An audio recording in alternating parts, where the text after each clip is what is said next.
Primero, gracias. Gracias por la aclaración. Cualquier cosa, cualquier cosa, pues para los que de pronto no habían estado antes, pues yo me alegro mucho si ustedes participan y si ustedes hacen cuestionamientos, entonces en cualquier momento me pueden interrumpir, no hay ningún problema, por el chat también pueden decir y vamos a mirar como todas las cosas, vamos a intentar también construir entre todos, especialmente en este tema, hay muchas cosas que no están zanjadas. En los temas de hoy, de los que vamos a hablar, esperaría que no fuera una clase magistral, una clase en la que simplemente se expone tema, porque son cuestiones que no están terminadas, son cuestiones en las que no hay verdades absolutas, especialmente con el uso del lenguaje bastante complejo y con la Procuraduría que vamos a hablar en este momento, es un órgano del Estado que a día de hoy se debate qué hacer con él, si suprimirlo, si cambiarle sus funciones. Los que tuvieron la oportunidad de leer las columnas que les envié el profesor Rodrigo Primi, pues sabrán, y los que también estén siguiendo un poco de noticias con la propuesta del presidente electo sobre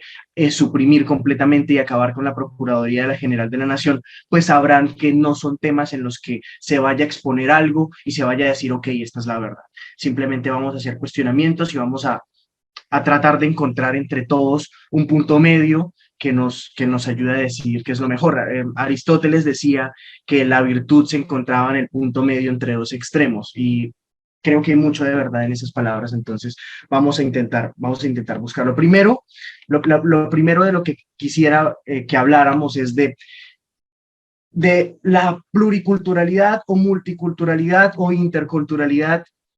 Son términos que les suenen tal vez algún cuestionamiento que se nos hizo, tal vez el cuestionamiento que se hizo en clase venía a propósito de alguna pregunta en el ICFES. Y pues en lo que pude investigar para responder cuál es la diferencia entre multiculturalidad y pluriculturalidad, lo que uno se encuentra es que en muchos contextos, primero, estas dos palabras suelen utilizarse como sinónimos y es básicamente el convivir de muchas comunidades o de muchas culturas en un mismo espacio. En un mismo espacio y tiempo se suele usar el determinante del Estado-Nación, pues porque son las organizaciones territoriales por excelencia en el mundo actual. Entonces, Estado-nación lo uso como sinónimo también de país, pero incluso sería más exacto hablar de Estados-nación.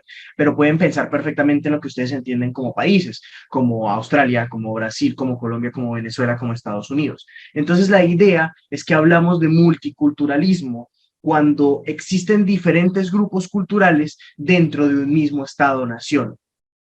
Y asimismo, el pluriculturalismo o pluralismo cultural es un término que más que nada la antropología ha utilizado. Y pues esta cita que les pongo es que es una cita larga, o todas las citas que hay en esta diapositiva son de un texto de una brasileña, de una antropóloga brasileña, que intenta determinar como el significado de estos términos en su texto. Fue la fuente como más académica que pude encontrar, porque también hay otras fuentes, es cierto que lo que hacen es señalar, también les voy a decir lo que señalan esas fuentes, pero no me pareció también más adecuado traerles esto, pues que especialmente pues estaba en una revista indexada. Espero que ustedes, yo creo que con el profe Nicolás ya han visto algunos textos académicos. Eh, pues por ahí viene el grupo que les envió un texto de antropología que estaba muy interesante y pues ese texto y en general todos los textos que salen de las universidades se publican en revistas indexadas. Y las revistas indexadas son como el mecanismo que tienen las universidades para publicar la manera en que generan conocimiento.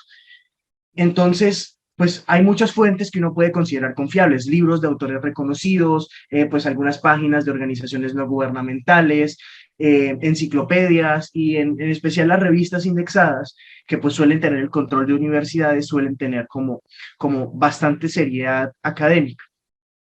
Y en el texto este que les estoy hablando, pues lo que hace la autora es decirnos, miren, en la cultura normalmente se utilizan, o sea, en la cultura general se suelen utilizar estos términos como sinónimos, pero conviene hacer algunas diferencias para su estudio. Entonces, quedémonos de principio con que las diferencias que vamos a ver aquí van a ser sí o sí sutiles. Van a ser diferencias sutiles, pero van a ser diferencias que tal vez nos ayuden a mirar algunas cosas. Entonces, multiculturalismo, como les venía diciendo, puede entenderse como múltiples grupos culturales que coexisten en el mismo Estado-nación. Ahora, para eso también habríamos que preguntarnos qué es una cultura, qué es un grupo cultural y cuándo se puede considerar que estamos hablando de una cultura diferente. Nosotros en Colombia, por ejemplo, vivimos de muchos regionalismos y esos regionalismos han marcado profundamente la historia de nuestro país. Por ejemplo, la creación de la acción pública de inconstitucionalidad, que es algo que pues ya hablamos un poco en lo que la Corte hace de control de constitucionalidad de las leyes, pues el hecho de que exista la acción pública de constitucionalidad que se creó con el acto legislativo número 3 de 1910, eso bebe mucho de un regionalismo muy importante, que es el regionalismo de las personas que habitan de las personas que habitan en pues, los paisas, los de Medellín y los que habitan en Antioquia. Ahí, cuando veamos historia de Colombia, ustedes se enterarán que se creó un partido que se llamaba, pues que era un partido que trataba de traer las ideas republicanas aquí a Colombia y que fue suprimido posteriormente por el mismo Partido Liberal con el Partido Conservador. Y fue la clase capitalista que se creó para entonces en 1910 en esa región del país, lo que hizo fue impulsar estas reformas para generar un ambiente de estabilidad que les permitiera traer, por ejemplo, inversión extranjera, que pues es algo muy importante. En un país que está constantemente en guerras civiles, no es posible traer inversión extranjera, porque los inversionistas dicen, oiga, yo aquí como que no me voy a meter porque en cualquier momento eso estalla y a mí me va a ir mal.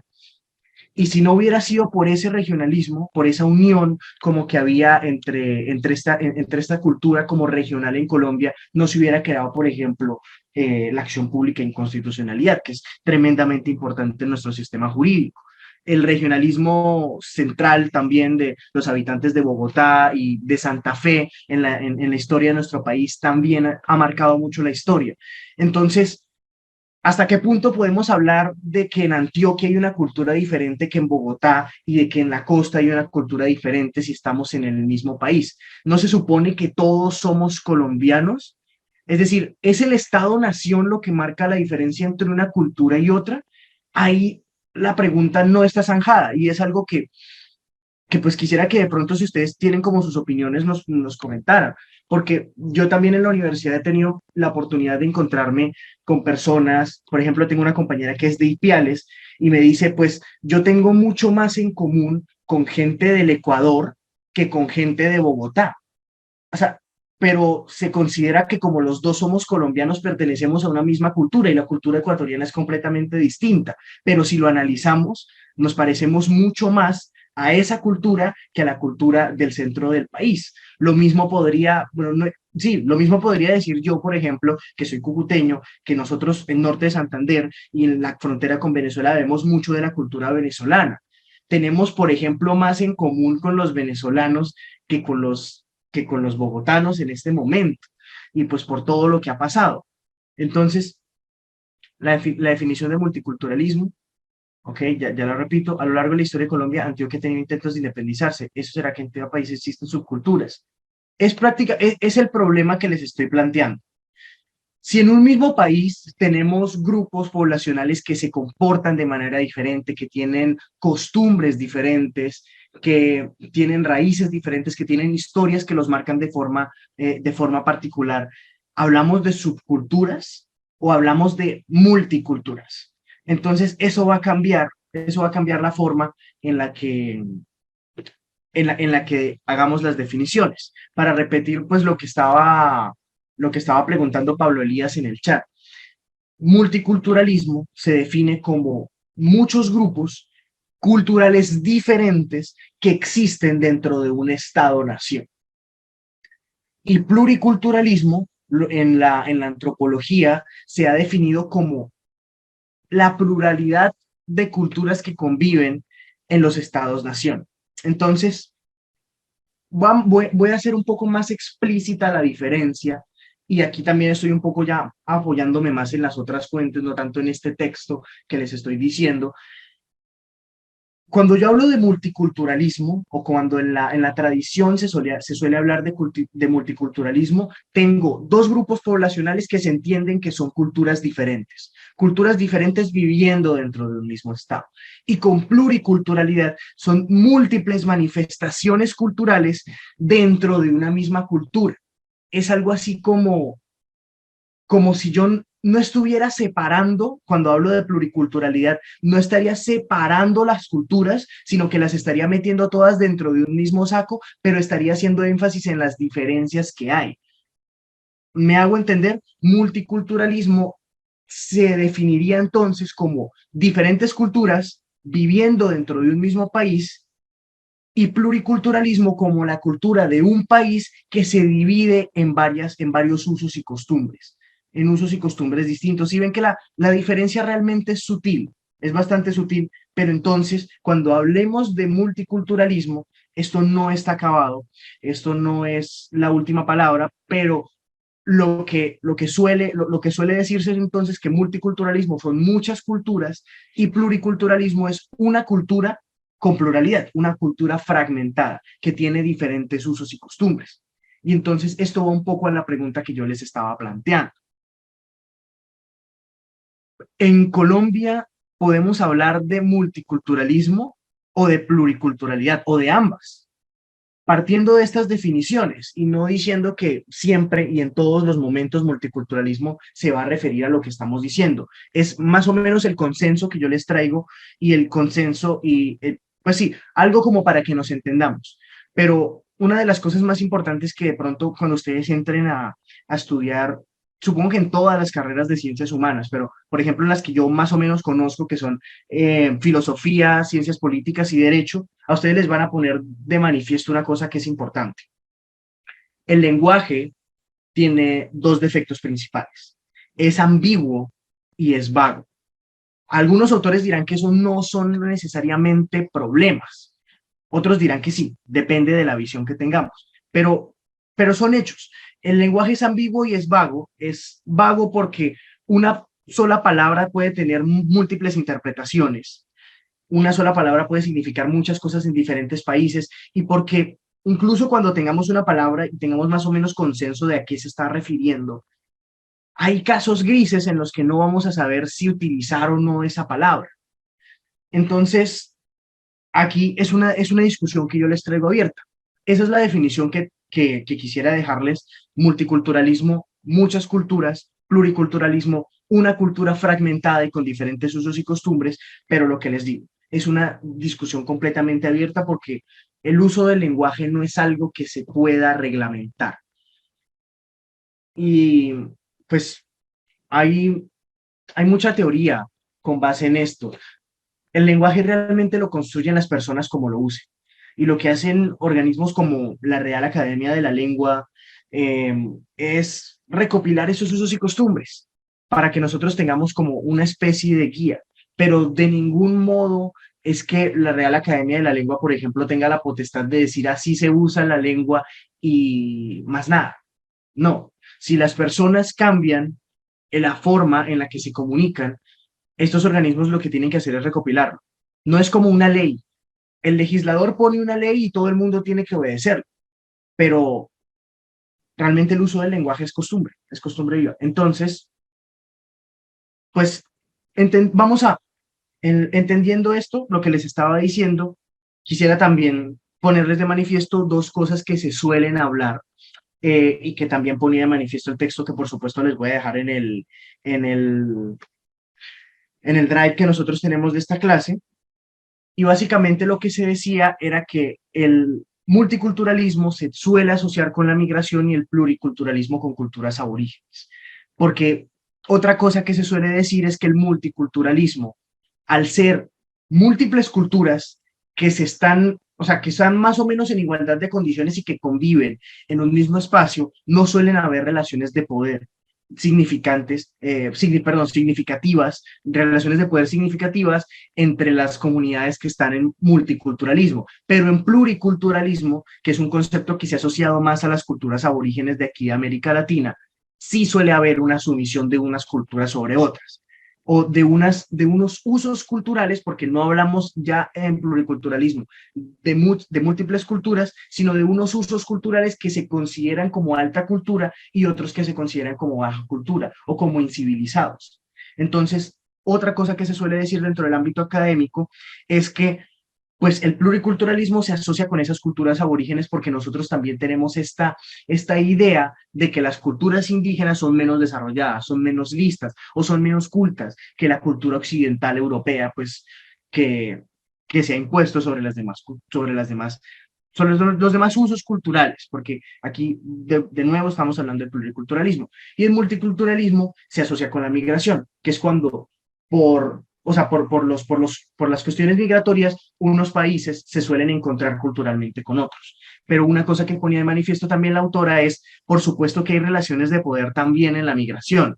O sea, es decir, con todos los movimientos xenofóbicos que han habido, por ejemplo, en nuestro país con la migración de venezolanos hacia el interior de nuestro país, pues nosotros podemos ver que cuando hay, cuando se presentan fenómenos migratorios, también hay relaciones de poder en estas interacciones. Entonces, eso es lo que les quería dejar sobre la discusión.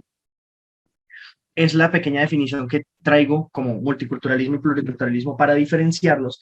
Y si quieren intervenir, si quieren decir algo, la pregunta que, por ejemplo, les hacía es algo que a mí me come mucho la cabeza y yo sinceramente no tengo una respuesta clara para ello. En Colombia, los regionalismos, lo que se le ha llamado regionalismos, obviamente que una persona de la costa pacífica es diferente a una persona del interior del país, un pastuso es muy diferente de una persona de la zona Caribe. ¿Ustedes consideran que de estos diferentes, no sé si llamarlos usos culturales o múltiples culturas, porque tal vez respondería a la pregunta a utilizar cualquiera de los dos términos, no sé si consideren que son culturas aparte, que Colombia, como lo decía de pronto como no me acuerdo, creo que es Antonio Caballero, el que escribe el libro de Colombia y sus oligarquías, decía Colombia es un país con muchos países. Él tiene dos frases que son muy trascendentales en su libro, que es, uno, Colombia es un país que tiene muchos países por dentro, y la otra es que es un país al que le sobra la tierra, porque, bueno, eso ya no viene tanto al caso, lo veremos cuando veamos historia, pero Colombia es un país que es muy grande y es muy difícil de comunicar. A mí me parece el colmo que, por ejemplo, en bus yo tenga que tardarme 18 horas para llegar desde Bogotá hasta Cúcuta, siendo que sí están lejos como territorialmente, pero más que nada es por la cuestión de las vías que están mal construidas. Entonces, es un país al que le sobra la tierra y es un país con muchos países. Entonces, bueno, pues al parecer como que no quieren como opinar en este tema, pero tal vez en algún otro momento podamos discutirlo y es un tema interesante. Ahora, lo otro que les quería hablar rapidito, que es para lo que les pedí que leyeran que leyeran las columnas del profesor Rodrigo Primi. Espero no demorarme porque también quiero tener tiempo para que revisemos siquiera las preguntas más difíciles del cuestionario de ayer. Es la Procuraduría General de la Nación. ¿Qué hay que decir sobre la Procuraduría General de la Nación? ¿Recuerdan, recuerdan cuando vimos organización del Estado y los órganos de control, qué era lo que hacía la Procuraduría General de la Nación? Bueno, aquí yo tengo en la diapositiva como tres funciones importantes. La Procuraduría, por un lado, tiene que velar por la protección de los derechos humanos, eh, y tiene que intervenir en cualquier proceso judicial en defensa del interés público y tiene que sancionar a los servidores públicos, tiene que vigilar a los servidores públicos como los órganos de... interculturalismo, uy, no les hablé de interculturalismo. Pues básicamente, interculturalidad también es otra palabra que se utiliza como sinónimo de estas dos anteriores, y es la migración de cultura sin que esto implique la migración de personas.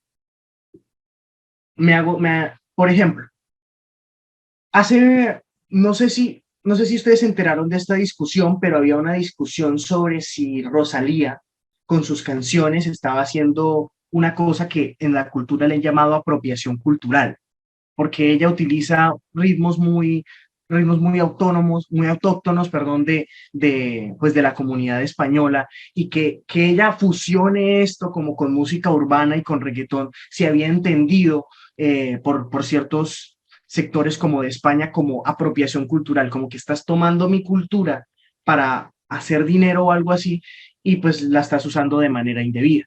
No me voy a meter en el problema de si ella estaba haciendo apropiación no cultural, pero interculturalidad más que nada tiene que ver con dos culturas que se fusionan. Por ejemplo, podemos hablar de en la música. Eh, Se me escapa en este momento cómo es que se llama este álbum súper famoso de los Beatles que está inspirado prácticamente en música, en música de Oriente, que es música occidental, pero que está inspirada en Oriente. Entonces, interculturalidad haría referencia a todos esos fenómenos en los que las culturas se entremezclan para crear, pues es que la cultura no solamente son personas, ¿sí? También es cine, es arte, es música, y cuando para hacer esas obras se mezclan diferentes elementos de las distintas culturas, a eso podríamos llamarle interculturalidad también. Entre a quienes se les puede considerar latinos o no. No conozco esa discusión, no la he visto, pero pues no sé si quieres de pronto decirnos algo más de eso, porque también es interesante. ¿A quién podemos considerar latino? ¿O a quién? Supongo que tendrá que ver un poco con que la identidad latina y todo esto que tiene que ver con la decolonialidad se ha construido en oposición a la cultura dominante que es la cultura europea. Y pues, de hecho, no sé si vaya por el lado que Andrés está señalando, pero también hay historiográficamente hay una discusión densa porque cuando empezamos a estudiar la independencia, nos vamos a enterar que la independencia fue ideada por los hijos de los españoles aquí en Colombia, no fue ideada por las comunidades que estaban siendo reprimidas, por las comunidades negras, por las comunidades afro o por las comunidades indígenas. La campaña independentista es una campaña de hijos de españoles que nacieron en territorio americano y que querían dominar en su territorio y ejercer derechos políticos, pero pues no se los permitían y los gobernantes se mandaban desde el continente, desde España. Pero bueno, yo quiero hacerles una preguntita. Es corto. Vamos a hacer una votación chiquita. Voy a iniciar esta votación, pim, y no hay ninguna pregunta, que quiero ver también si están atentos. Quiero encuestarlo, eso es completamente anónimo. Si leyeron las columnas del profesor Rodrigo que les envié, realmente son muy cortas, si las leyeron, quiero que respondan la A. Si no las leyeron, quiero que respondan la B. Quiero saber eso, porque si, o sea, no es por regañarlos ni nada, obviamente ustedes pueden, o sea, esto es completamente libre, pero si no las han leído, pues es que lo que pasa es que ya en esto nos comimos 30 minutos y quisiera entonces mirar si de pronto no las han leído, pues dejarlo para la próxima clase y que discutiéramos lo de la Procuraduría la próxima clase y que ahorita en el tiempo que nos queda discutiéramos preguntas. Entonces, si han leído, de nuevo, respondan la A, si no han leído, respondan la B. Y si responden la C o la D, voy a saber que están completamente dispersos y que no están prestando atención. Ah, Zuli, bueno, están en el Drive. Yo tengo un drive en donde les subo las diapositivas que utilizo y donde les subo como los textos de los que yo les hablo en la clase. Pues como tú es la primera vez que estás en clase, pues entiendo que no las tengas, ya te voy a pasar el link. Y pues son bueno, ya, o sea, son dos columnas de opinión bastante cortas del profesor Rodrigo Primi, que es un profesor, es, él es Él es representante de Colombia ante la ONU, ha sido magistrado auxiliar de la Corte Constitucional, del Consejo de Estado también, es una persona con muchísimas credenciales y una de las personas más importantes en este área como del derecho en Colombia, y pues él es profesor de la Universidad Nacional. Entonces, el de Justicia publicó estas columnas de opinión como haciendo algunos apuntes como muy generales sobre qué hacer con la Procuraduría. Y para discutir eso y hablar un poco también de los órganos de control y de la diferencia entre sanciones disciplinarias y sanciones judiciales, y también actualizarlos un poco con el lío este que tiene Petro también con la misma Procuraduría, quería que discutiéramos un poco eso. Y para eso les dejé esas columnas para que las leyeran. Realmente se leen en menos de 20 minutos. Son corticas. Entonces ya, 11 personas respondieron que no, o sea, la B, 10 personas respondieron que la A, perdón, 10 personas, una persona. No sé quién es la persona que sí la leyó. Corazoncito para la persona que la leyó, muchísimas gracias. Y discúlpeme, no sé quién sea, pero en serio, discúlpeme que no lo vayamos a mirar hoy. De pronto sí tienen más tiempo como para releerlas y mirarlas otra vez, a veces pueden ser complicadas, pero pues para que no solamente una persona empiece con el tema con contexto y que de pronto la próxima clase podamos mirarlos todos en un momento, pues vamos a dejarlo para la próxima clase, ¿listo? Y vamos ahorita a discutir las preguntas de la clase anterior. Vamos a discutir las más largas o las que, en las que más se hayan equivocado, ¿ok? ¿Hace cuánto comenzaron las clases para saber desde qué video empezar a ver? Creo que ya llevamos como 2 semanas en clases, yo no las estoy contando, vamos en la unidad 2, que Constitución Política de Colombia, voy a dejar de compartir. Y, o sea, más o menos 2 semanas llevamos haciendo clases. Yo en este momento no tengo el dato muy presente, pero pues la primera clase voy a ponerme a mirar eso con José. Y también creo que es buena idea ponerles en el Docs. Miren, ustedes que son los que tienen el curso como completo, bueno, a mí la verdad no me molesta que más personas lo tengan, pero ya es una cosa que, por ejemplo, si empiezo, voy a discutir esto también con José porque es una cosa que no me compete completamente, pero pues si empezamos a utilizar el Classroom, entonces ahí tal vez ahí sí tal vez como que no todo el mundo pueda tener acceso a esta cuestión. Ahí, bien, tenemos que hablar eso con José. Ahí básicamente lo que vamos a hacer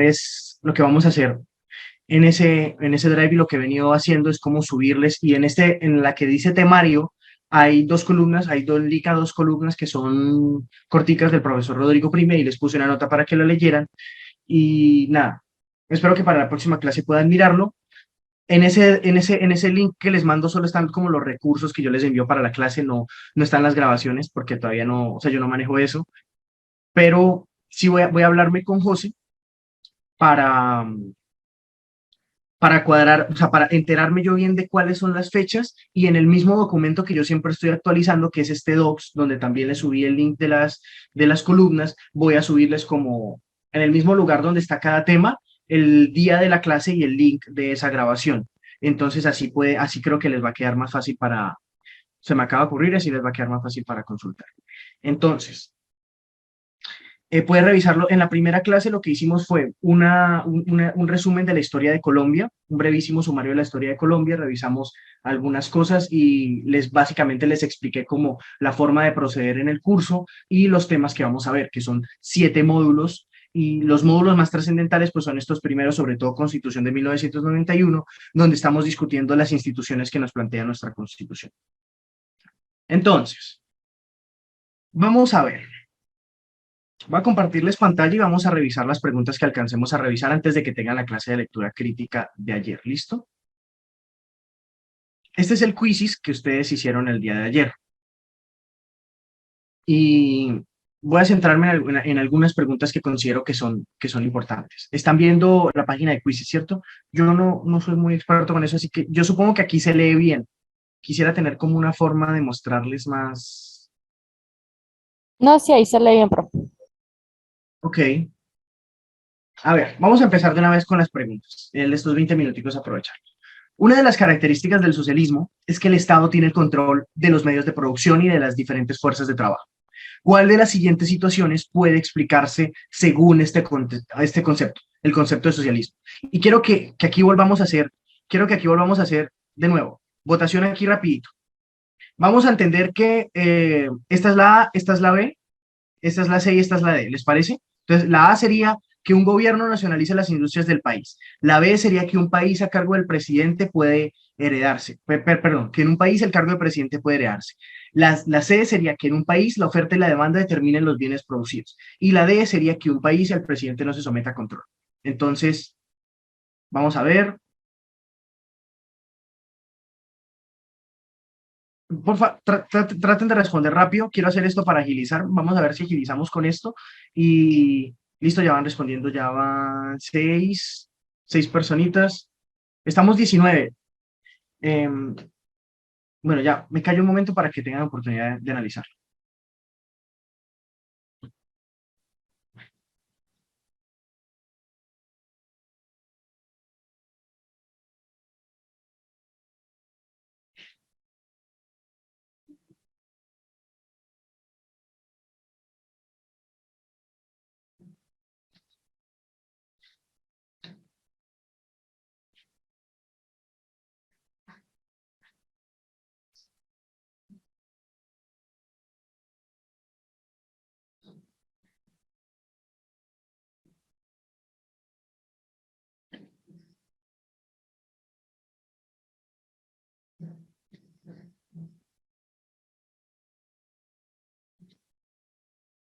Bueno, acabo de finalizar la votación y respondieron 12 personas. Espero que en la próxima estemos un poquito más rápidos para que puedan alcanzar a responder todos, pero quiero avanzar rápido.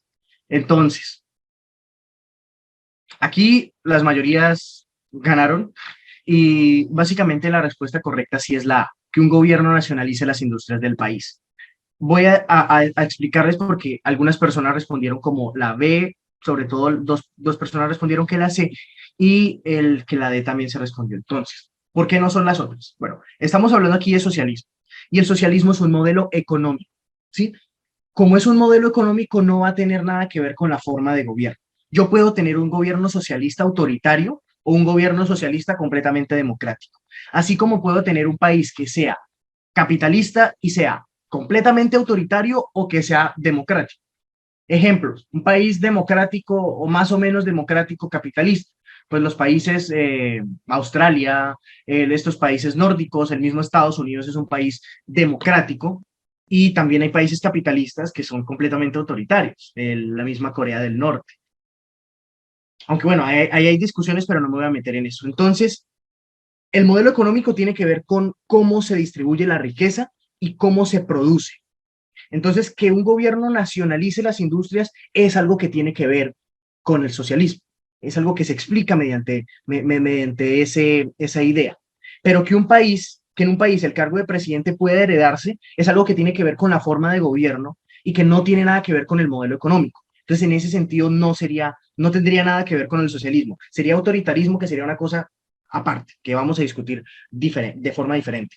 Entonces, que en un país la oferta y la demanda determinen los bienes del producto, no. Que en un país la oferta y la demanda determinen los bienes del producto, determinen los bienes producidos, perdón, es algo que tiene que ver con la idea del capitalismo, ¿sí? O sea, con más que nada el capitalismo este keynesiano de la mano invisible y todas estas cosas, pero no, nada que ver con socialismo, que la idea es que el mercado falla y que para garantizar la igualdad el gobierno tiene que meterse en la economía. Nada que ver con eso. La otra, que en un país el presidente no se someta al control de alguno de los ciudadanos. De nuevo, tanto en la B como en la D no estábamos hablando de modelo económico, sino de forma de gobierno, cosa que no tiene que ver con el socialismo, que es un modelo económico, como se está planteando la pregunta, y que en un país la oferta y la demanda determinan los bienes producidos no tiene que ver con el concepto de socialismo, sino más bien con el de capitalismo. Entonces, vamos a pasar a la siguiente. Bueno, aquí pues supongo que los comparto para que vean. Vamos a mirar esta pregunta. En abril del 2014, un periódico colombiano publicó un artículo titulado Reglas que las mujeres deben cumplir durante el Mundial 2014. Aquí unos consejos para no desatar la furia de los hombres. Algunas de las reglas consignadas en la publicación incluyen: ni se te ocurra pasar enfrente del televisor cuando él esté viendo partidos. Hazlo agachada, gateando, pero nunca interrumpas su plan. Si necesitas decirle algo importante, no será un buen momento que lo hagas durante los partidos de fútbol. Solo háblale y entabla una conversación con él en el entretiempo. Antes, ni se te ocurre.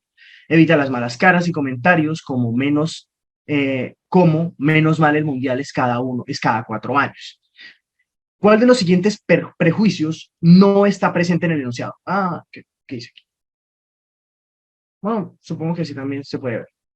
Entonces, que las mujeres, bueno, sí, vamos a verlo así, que las mujeres no disfrutan del mundial de fútbol, los hombres sí. Los hombres se enfurecen fácilmente y es deber de las mujeres contener esa furia. Las mujeres deben darle prioridad al entretenimiento de los hombres. Las mujeres solo ven partidos de fútbol para admirar el aspecto físico de los jugadores. Entonces, empiezo votaciones. ¿Puedes repetir la Vamos a, pregunta, por favor? la pregunta es, aquí está, ¿cuál de los siguientes prejuicios no está presente en el enunciado? ¿Listo? Votación. Vamos a ver. Aquí creo que se entiende más fácil, ¿no? Esta sería la A, esta sería la B, C y D.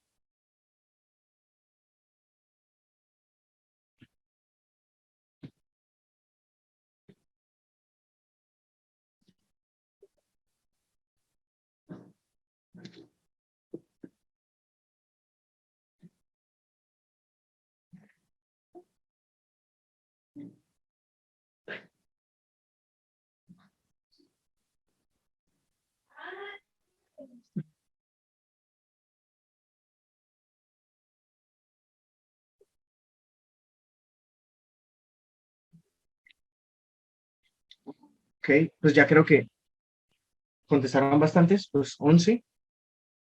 Y realmente esa es una pregunta facilita. Va a compartir los resultados. En efecto, el, el prejuicio que no está presente en el enunciado es el prejuicio de no se habla del interés de las mujeres por ver los partidos y pues menos en el sentido de, vamos a mostrar respuestas. Sí, ay, tan bonita la animación. Bueno, eso sería, vamos a avanzar. Ah, tenía que bueno, aquí, si el presidente de la República, en ejercicio de sus funciones, tramita un proyecto de ley que permita la exploración y explotación minera en un territorio baldío, ese proyecto de ley solo puede tramitarse y aprobarse. Bueno, menos mal que mostré fue esa, porque esa era una pregunta pues bastante sencilla. Es en el Congreso de la República. El Consejo Municipal, si bien aprueba ordenanzas, no mentira, las ordenanzas son departamentales, pero el Consejo Municipal, si bien hace parte más bien pues, de una rama que tiene algunas funciones legislativas, pero que no puede aprobar leyes en sentido estricto. Entonces, el encargado, cuando lo vimos en organización del Estado, en ramas del poder, el encargado que está enfrente de la rama legislativa y que está a cargo de aprobar las leyes en el país, pues es el Congreso de la República. La Corte Constitucional no aprueba leyes, solamente toma casos, pues resuelve casos con base en la Constitución y en la ley, y el Consejo Superior de la Judicatura es un organismo que se encarga de vigilar a la rama no, perdón, la rama de los jueces, a la rama judicial. El Consejo Superior de la Judicatura es algo así como el organismo máximo que se encarga de establecer sanciones disciplinarias a los jueces y a los abogados que tengan conductas irregulares. Entonces, bueno, esa pregunta pues la voy a aceptar porque les mostré la respuesta, pero esta Perdón, era profe, bastante sencilla. ¿será que me puedes mostrar el me puedes repetirlo del Consejo Superior de la Judicatura? Ok, el Consejo Superior de la Judicatura de lo que se encarga es de vigilar el actuar de los jueces y de los abogados. Básicamente, el Consejo Superior de la Judicatura es como la autoridad máxima en el caso de los litigios y que se encarga de establecer esas sanciones administrativas. Por ejemplo, de hacer una investigación si es que un juez si es que un juez se dejó sobornar y resolvió un caso de manera irregular y no con base en la ley y en su convencimiento, eso el Consejo Superior de la Judicatura pues entonces le puede poner sanciones disciplinarias en su carrera judicial. Pero eso no quita que, por ejemplo, otro juez diferente le vaya a abrir un proceso por prevaricato. Pero sí, el Consejo Superior de la Judicatura es como una organización, es como un órgano administrativo que se encarga de vigilar la gestión de los abogados y de los jueces. Nada que ver con tramitar leyes. Lo mismo Consejo Municipal y Corte Constitucional. Estos organismos no hacen leyes. Siguiente pregunta. Un prolongado verano llevó a que la producción de café en los campos colombianos se redujera de 4 millones de sacos a 2 millones de sacos en un trimestre.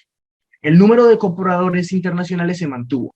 Por tanto, el precio del café se duplicó. ¿Qué conceptos ayudan a entender mejor esta situación? Abro votaciones.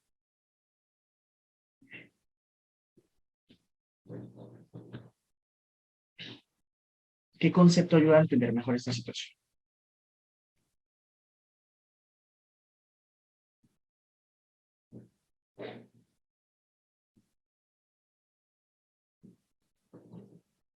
Okay,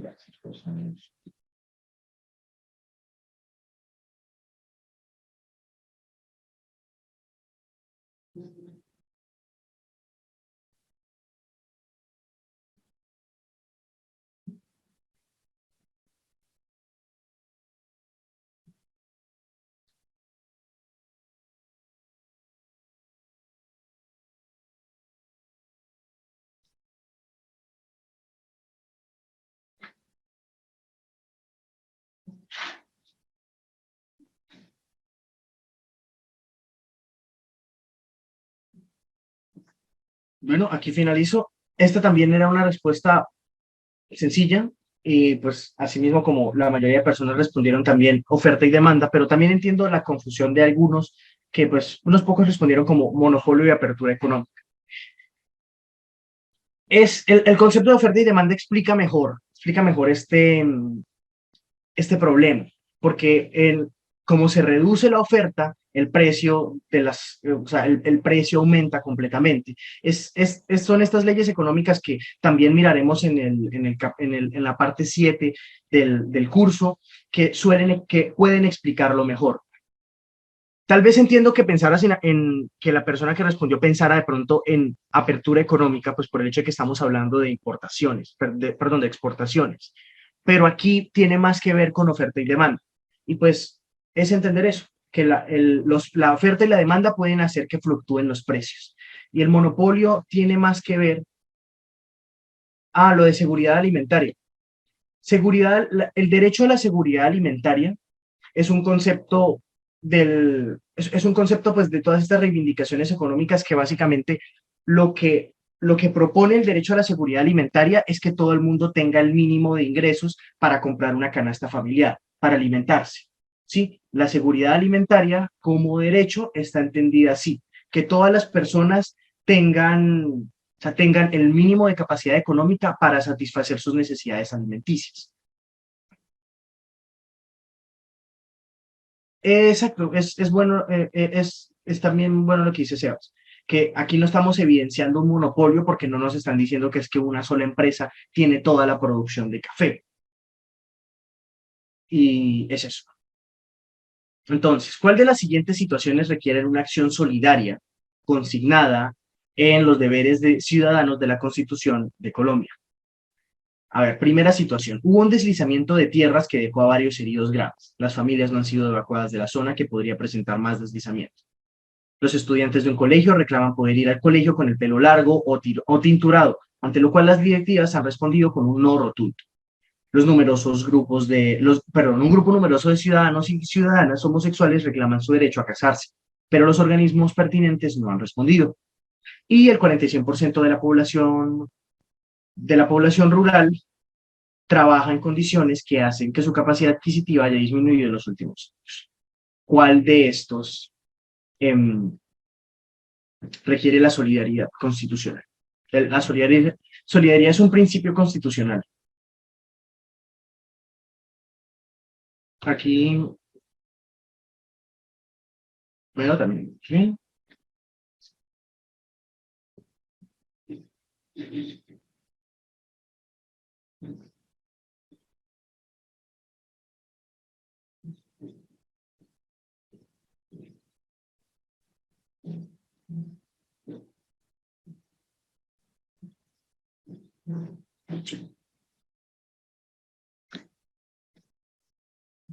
Bueno, vamos a finalizar ahí. 10 personas respondieron. Todos respondieron que la A, así que supongo que nadie tiene ninguna duda. Está bastante bien. Aquí en estos casos es donde es donde podríamos aplicar solidaridad constitucional, porque todas las demás cosas son cuestiones que le incumben a otras organizaciones estatales. Por ejemplo, lo de los estudiantes podría hablarse pues podríamos mediante acción de tutela reclamarlo y correspondería a los jueces evaluar en ese caso una violación a los derechos fundamentales. Esto lo de la población rural es algo que tiene que ver con el Ejecutivo y con las políticas públicas, y esto del grupo numeroso de ciudadanos homosexuales pues tiene que ver con el Legislativo y con el hecho de que se tiene que legislar también para los derechos de las personas. Entonces, correcto, respuesta correcta la A. Vamos a pasar a la siguiente. Ok. Los siguientes cambios que han habido en las sociedades, como la adquisición del derecho a votar de las mujeres, el acceso de personas homosexuales a cargos de gobierno, la participación de las comunidades indígenas en las discusiones públicas y la elección de un presidente afrodescendiente, pueden catalogarse como medidas a favor de la... Bueno, les voy a abrir les voy a abrir la votación para que lo vean.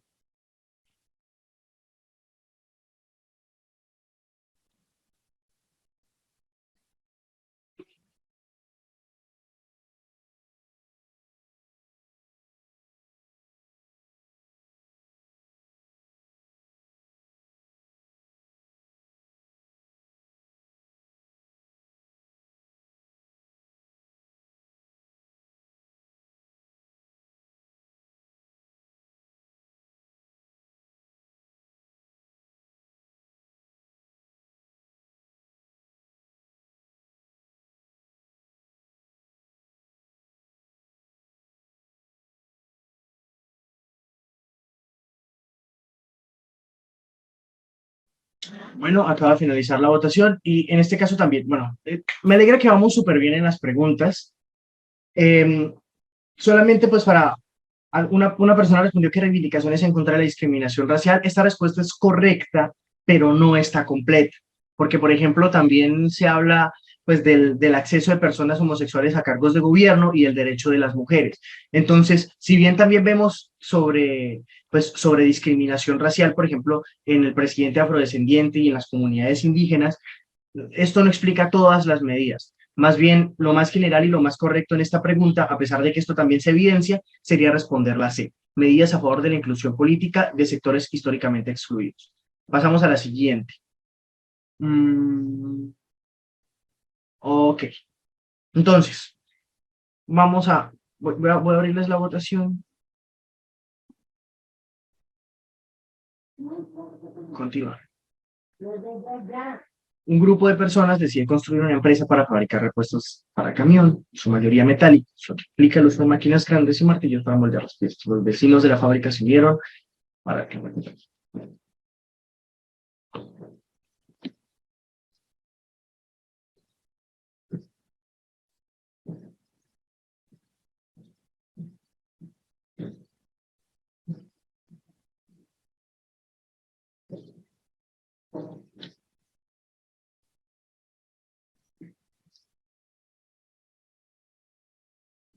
Okay.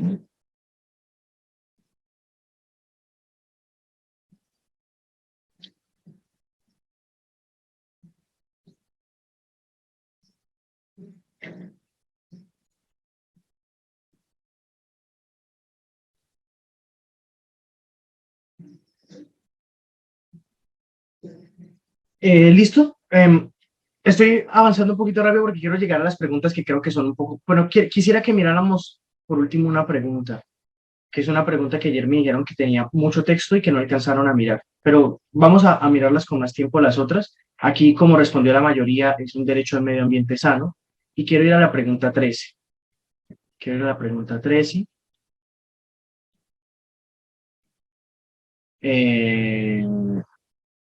Bueno, 13 y si acaso miramos la 12, que sirve para aclarar el contexto. Entonces, vamos a leer la pregunta 13 y miramos. Hoy hay en Colombia un gran debate sobre la posible adopción de niños por parejas homosexuales. Quienes están a favor cuestionan la tesis de que es necesario que la familia empiece con un hombre y una mujer. Un vocero de este grupo dijo que nada garantiza que la orientación sexual de los cónyuges determine la preferencia sexual del menor. Además, sostiene que hay muchos niños abandonados que se beneficiarían de creer en una familia, de crecer en una familia, independientemente de la composición de ésta. Por otro lado, un opositor argumenta que desde el punto de vista psicológico, los niños adoptados por parejas homosexuales muy probablemente van a aprender conductas equivocadas. Además, sostienen que Dios concibió al hombre y la mujer para ser pareja y procrear. Entre las siguientes opciones, ¿cuál presenta lo que cada una de las partes probablemente quiere lograr? Entonces, el opositor busca defender la familia tradicional y cuidar los niños. El vocero busca cambiar la forma de la familia nuclear sin importarle el bienestar de los niños. El vocero quiere que se permita adoptar a las parejas homosexuales. El opositor quiere mantener la familia tradicional y ambos buscan el bienestar de los niños.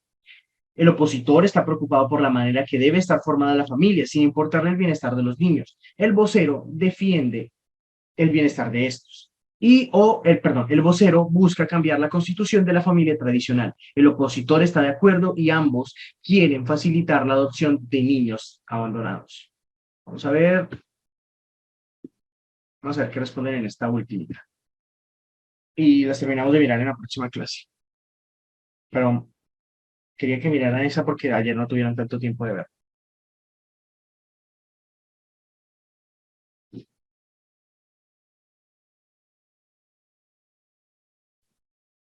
Uh -huh.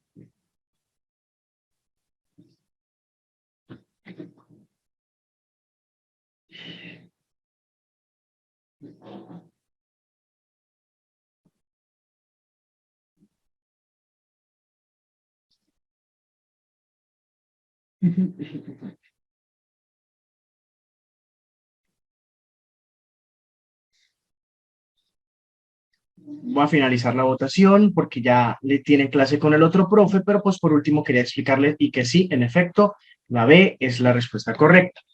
Ambos buscan el bienestar de los niños. Creo que esto es lo más importante aquí. Y no hemos hablado de esto porque está proyectado para cuando hablemos de multiperspectivismo, pero es algo que ustedes tienen que entender que ustedes tienen que entender. Que personas piensen distinto que nosotros no significa que quieran hacer el mal. Las dos personas en este caso quieren el bienestar de los niños, pero desde perspectivas diferentes. A unos les importa que vivan en una familia y que crezcan en una familia, para otros es más importante que sigan lo que su cosmovisión les está diciendo, que es básicamente si desobedeces las leyes de Dios y si creces en un entorno que desobedezca estas leyes, pues va a ser en, al futuro, va a ser mucho peor para ti.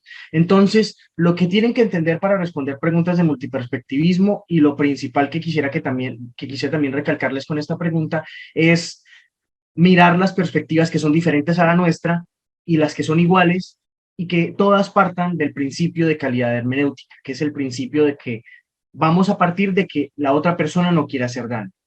¿Listo? Entonces, ya me pasé un minutico, espero que, no sé si el profe ya esté por ahí, el siguiente, el profesor Nicolás, creo que, sí, ahorita Nicolás les va a dar lectura crítica y nada, espero que les vaya súper bien. Aquí quito la pantalla